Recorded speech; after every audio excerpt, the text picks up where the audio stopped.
GM to YouTube. A lot of people have been asking for an in-depth guide on invocations, what they do, when to pick them, how to climb up to the typical 150, 300, 400, 450, 500 ladder. So I preach that you can slowly just keep adding invos until you get a good spot to farm. Preferably 500s if possible eventually with good gear. These obviously will be based on your gear, skill level, whatnot. So I'm gonna go over all the invos, group together invos that you should basically always have on, look to add in, and ones that are difficult, and you will probably either only add for CAs, pet mogs, and 500s. So starting with the life invos, we have try again, persistent, softcore, hardcore. These give you different lives. So this is the amount of lives you're allowed to have in the raid before you wipe.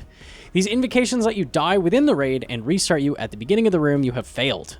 You also may or may not gain crunchy scarab supplies, like entry mode ToA, to help you get back on your feet after failure. Unfortunately, these are effectively like sharks, and they don't boost you like bandages do in ToA. So you will always, at minimum, turn on softcore at the bare minimum, as there is very little way to continue the raid after dying. Salt is lost on death, and there's no way to boost your stats after dying and losing it all, so you can't really continue after you lose all of your salt. Softcore's purpose effectively is to avoid the death fee by letting you exit the raid after dying instead of instantly wiping with hardcore. Hardcore can be turned on for extra raid level at higher raid levels. Now for the timer invos, we have walk for it, jog for it, run for it, sprint for it. These are all just, do you make the raid in 40 minutes, 35 minutes, 30 minutes, or 25 minutes? So these invos are a bit strange, as early on these can be really free to turn on, but as you raise the raid level, the times become harder and harder to achieve. As a rule of thumb, you typically are only ever going to be using walk for it, the 40-minute timer, or turning these off entirely, as if you can actually finish the raid in under 25 minutes consistently, you should absolutely just be raising that raid level and slowing your raids down to get more loot. So for the supply invos, so these are the invocations that reduce the supplies you get from the spirit after killing 2 of the bosses. We have need some help, which is 66%, need less help, 33%, and no help needed, 10%.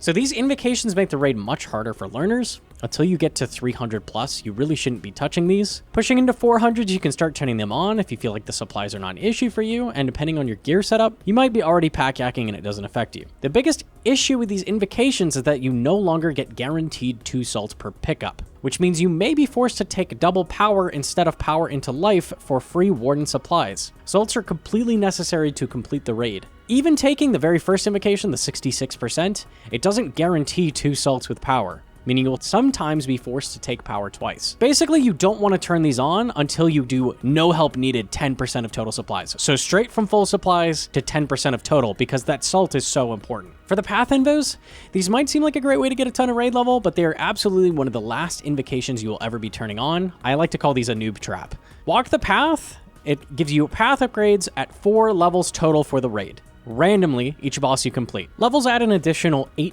HP and damage to the bosses, making them longer and more punishing. They also receive more dangerous mechanics at level 2 and level 4. For Walk the Path, 2 bosses will be given a single higher level at random per boss you kill. So every time you go kill a boss, 2 of them are going to get upgraded. Path Seeker means that the paths level up upon entering the raid, so every single boss will be at level 1 when you enter. Pathfinder, level 2 when you enter. Pathmaster, level 3 when you enter. At around 350 plus, you can start taking Walk the Path, and at 400, you can slap on Path Seeker. The other 2 you almost never turn on because once the bosses get to level 4, they become incredibly difficult and tedious to kill. So for Zebak, he's notorious for being really hard at level 4 because his projectiles are so fast. They're literally 2-tick attack speed in Enrage, and you cannot flick his Blood Barrage mechanic anymore, so you get constantly chipped by that, healing the boss as well, and the auto attacks will be hitting you like crazy. Level 4 also affects the speed of the projectiles on Warden, P3, and P4, making those phases even harder as well. So for Akkha, at level 2 and level 4, his Simon Says mechanic in the middle of the room increases by 1 more icon to remember. By default, it's 4 Simon Says to remember. At level 2, it's 5, and at level 4, it's 6. So this can be hard for players, not only because Akkha is one of the hardest parts of the raid, but it can be chaotic if you miss one of them. For Kephri, the only time a high-level Kephri will be an issue is when you're going for the pet transmog, because you're never going to see a super high-level Kephri. Level 4 Kephri's bombs come out very, very quickly. They land rapidly and do a ton of damage. And at level 2, Kephri begins spawning sets of 3 swarms. So if you want to tag these, you're going to need to start grabbing chins. It's kind of annoying for grabbing the swarms. Baba, also another boss you are unlikely to see at high levels unless you're doing the pet transmog. All high-level Baba does is make the boulders drop faster from the ceiling. For Wardens, when you get to P3 Warden, the projectiles the 2 bosses throw match what they were in the encounter. So for Baba, the boulders drop really fast. For Zebak, the attacks will come out really fast. So if they're level 4, it will be brutal for you. It's better to keep these bosses low level if possible. One thing to keep in mind is that the increased HP does increase the amount of points you get per raid, but overall it is best to prioritize getting to Warden faster, as killing him is the most points of the raid. The prayer invos, we have quiet prayers, which is protection prayers, are 10% less effective, and deadly prayers, which is prayers drained by 20% of total damage taken. Quiet prayers is ass. You will never take this unless you want to try your hand at a 600 raid level. With the new ToA changes, this is less punishing in rooms like Baba and Akkha, but Zebak is still a serious issue. I would never take this under any circumstances. Now, Deadly Prayers, on the other hand, is typically free for all Invo levels, from 150 to 500s. You basically want to turn this on always. With current day's setups, the amount of restore you get and prayer regen, you're not going to have to worry about the prayer loss of this invocation. You do have to watch out for smiting yourself in sticky situations where you might be using a yellow Kyrus to heal yourself. Getting chunked can oftentimes smite you or take you out of Kyrus prayer range, so you want to keep your prayer points high throughout the raid when you have this on. Food invos. We have on a diet, which is you can't eat food. Dehydration, which is you can't drink healing potions, which is brews and ambrosia. And overly draining, which is special attacks cost 100% no matter what it is. On a diet is one of the first invos you'll be turning on. Brews are very strong, and food is typically only for irons who don't want to make a lot of brews. This invocation also counterintuitively, if turned on, provides you with more ambrosia,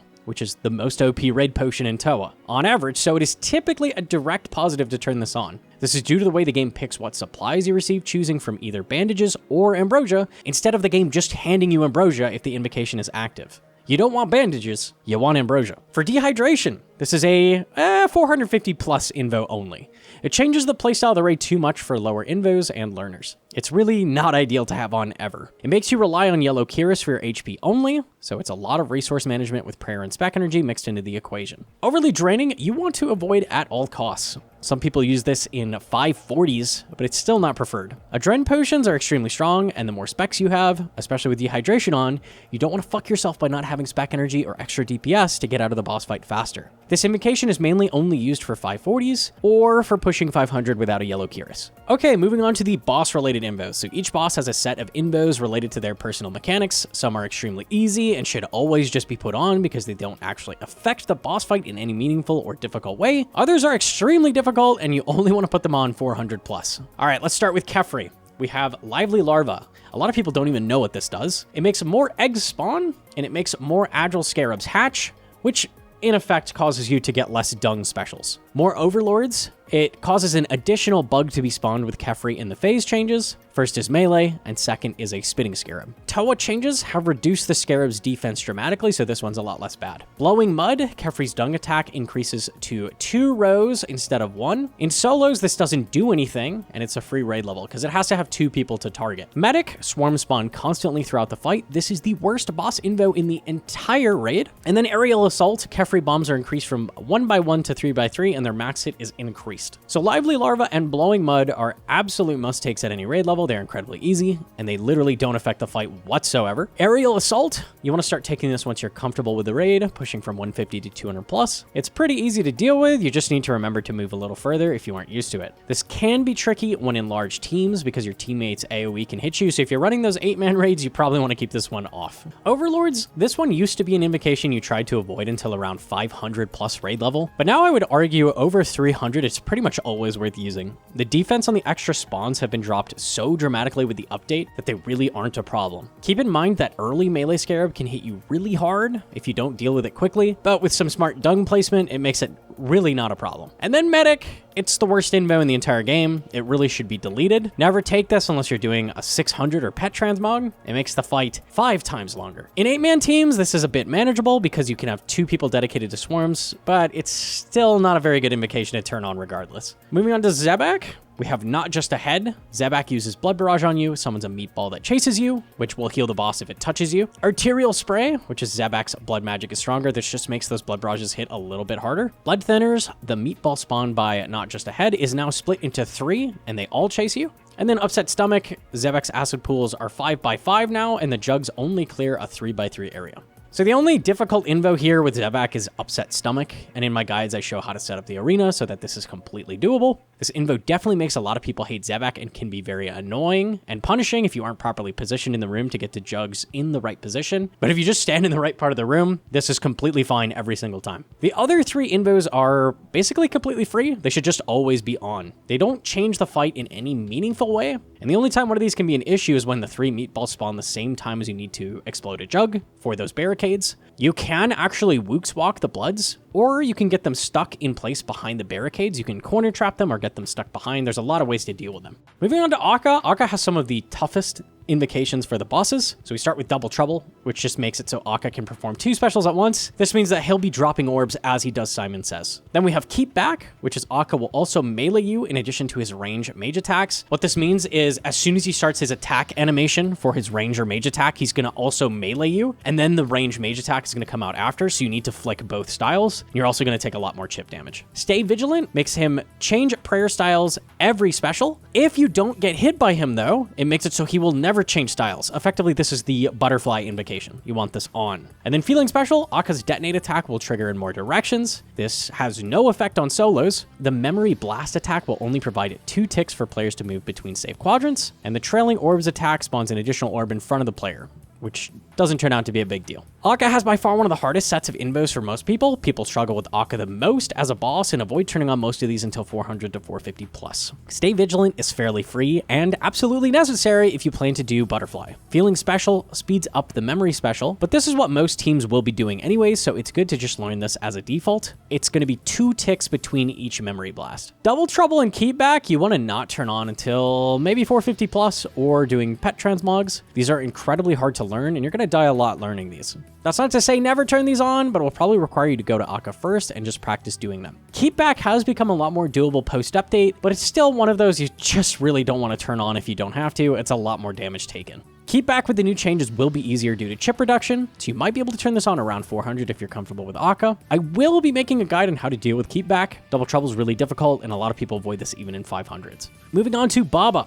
We have Mind the Gap. When Baba knocks you back, if you're in front of the gap, you just die. You fall in the gap and you die. There's Gotta Have Faith. That makes the sarcophagi deal more damage when they break open. And the lower your prayer points are, the more damage you're going to take from them. Jungle Japes. The monkey adds Drop Bananas on Death that make you take damage and get stunned for 3 seconds. This can combo you out, a little bit dangerous. Shaking things up. Baba Shockwave Shadow AoE is now 5x5, and it also comes out a tick slower. Boulder Dash. The boulders are faster. Gotta Have Faith. Jungle Japes, and Shaking Things Up are invos that should basically always be on. They're free and they don't really hurt you in any way during the fight. Mind the Gap does take some getting used to because you need to memorize Baba's thresholds for phase transitions at 66%, 33%. Try to start turning this on at around 300 plus as one of your standard invos. And then for Boulder Dash, this is another one that takes some time to get used to. This invo makes it a bit tougher to get boulder skip down. I suggest maybe 350 to 400 plus turning this on. It isn't too difficult, just something to get used to. And then for Wardens, Wardens do have a lot of tough invos. So we have Ancient Haste.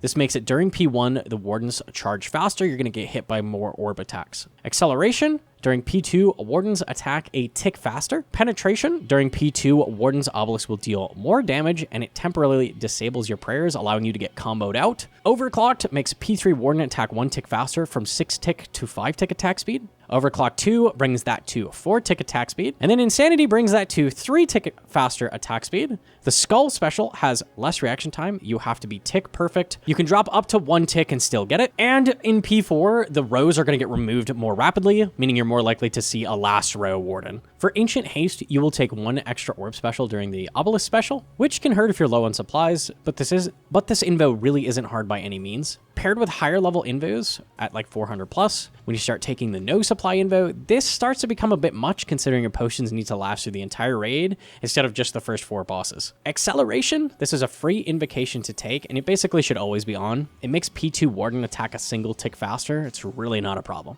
Penetration, you don't start taking this around 300s. This can be really punishing at very high invos and requires some planning when you have dehydration on and taking lots of damage. Overclock invos are extremely free and you should learn them ASAP. I would argue you shouldn't be entering the raid without Overclock 2 on at bare minimum. They give a lot of points. Insanity is the bane of learners. A lot will try to avoid running this invocation, but it is by far one of the easiest invos to put on and learn, especially at 50 raid level. It's a must-have. It's very easy to just move, attack, move, attack. It is much better to learn Insanity than have to turn on 5 other invocations to make up for the points. Ideally, you're going to be turning this on around 300 to 350. Okay, we've gone through all the invocations. I now have a series of presets for 150s, 200s, 300s, 350s, 400s, 450s, and 500s. Whew. To show you what you can do optimally, or kind of choose from based on what you're comfortable with or what your gear allows you to accomplish. Now, I can't hold your hand and tell you to add things every step of the way, but now at least you know what each Invo does, how easy they are, and which ones you should be taking at what stages of progression. For 150s, you have a ton of choice here. I have 3 examples to start with. First, if you're very new at movement in PVM, maybe you haven't done a lot of CG or something that requires it, so we have the Warden Invos off, while having all the easier boss invos turned on. The second example here has overclocked on. Maybe you start learning and working your way up. Example 3 is my preferred 150. This has both overclock invos on, preparing you to go into Insanity fairly soon. Personally, I don't feel you should be doing 150s without both of these on, but a lot of early ToA invos are preference-based. His attacks with both overclock invos are 4 ticks, which is as fast as I am talking.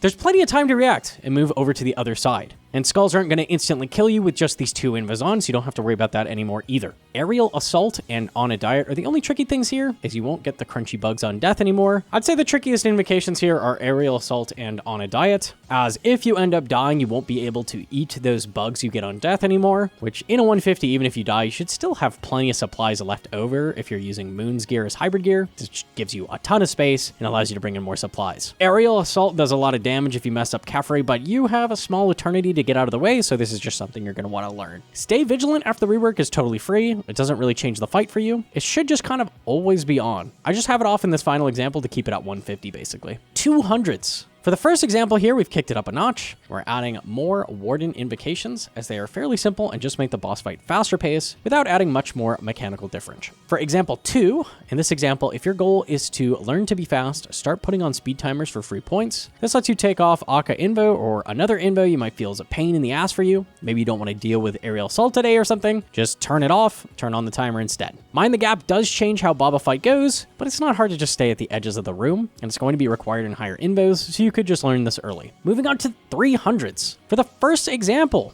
I have your first Insanity 300 setup. By 300s, you should be comfortable with a faster paced Warden, and Insanity is a must, being 50 points to avoid taking higher boss invocations or less supplies. I highly recommend you run this preset. For example 2, we have an alternative where you can push off Insanity. Maybe you have really bad internet or ping, whatever the excuse may be. Excuses! Keep Walk the Path on. The bosses are going to be stronger. You'll have to turn back on a lot of Warden boss invos and Baba Aerial Assault, but hey, you don't have to run Insanity. For 350s, for example 1 here, we have Insanity and Walk the Path. This is going to be standard in your setups, and we're just adding more boss invocations, keeping a timer on. We still have softcore, all Warden Invos on, as in lower raid levels, they aren't a huge issue.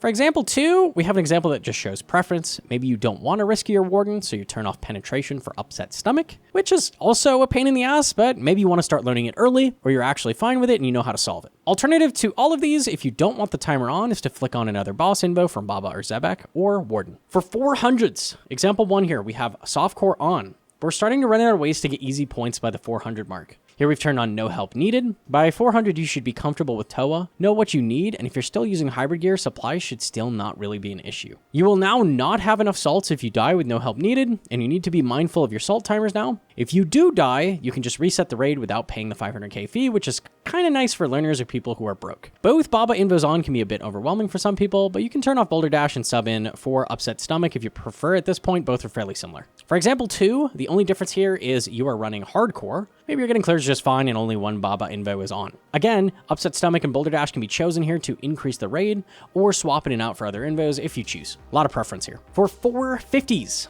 for example 1, we are done with softcore. Softcore is going off. We are now hard gamers. 450s have some choice still. Here we are now adding Pathfinder, and you're going to start seeing some level 4 bosses, which have mechanical differences. Baba has both Boulder Dash and Gap on. All Warden Invos Again, you can use Upset Stomach as a flex pick for something else if you prefer. Example 2, this example has Path Seeker, which still make bosses go up to level 4 in some cases, but the real addition here is Keepback. Now, Keepback has been reworked and is getting a bit easier because of the reduced chip damage, and it might be a viable pick now to learn pre-500s. Both of these have no dehydration yet, but if you have a yellow Kyrus, 450s are around the mark you could whip it out and maybe take off some of the more annoying boss invos, as it's worth 30 points. If you're comfortable with just using your Kyrus to heal, go ahead and slap that on and take off Boulder Dash or any of the other flex pick invos mentioned before. And finally, for 500s, I have 3 examples. Example 1, we have the typical 500. These are the 500 invos I personally would use. We have Dehydration, which is now a must, as there aren't many other things to pick from. I have the timer off because I think for most people learning 500s, the time pressure gets them PK'd by nerves. For example 2, we have no Double Trouble. Double Trouble is the bane of most people's ToA high invo grinds, so this is a setup without it. You're going to be taking Overly Draining instead. Overly Draining in theory doesn't sound that bad, but with the Dren pots in and out of ToA and losing DPS specs, your raids will be much longer, and you're going to lose a Kyrus at P4 Warden, which is going to make that part a bit harder. For example 3, we have the no Kyrus setup. If for some reason you still haven't found that yellow gem, even though it's become much more common with the update, you can do a 500 without Dehydration on, but you just have to have everything else on. Overly Draining and Keepback. And that's going to do it for the video. You're going to want to keep an eye out for all the new suite of guides we'll be working on. I have a 300 Iron Man guide in the works, a bunch of 500 guides, even potentially transmog guides in the future. So leave a like if you liked it, and or subscribe. Thanks, guys.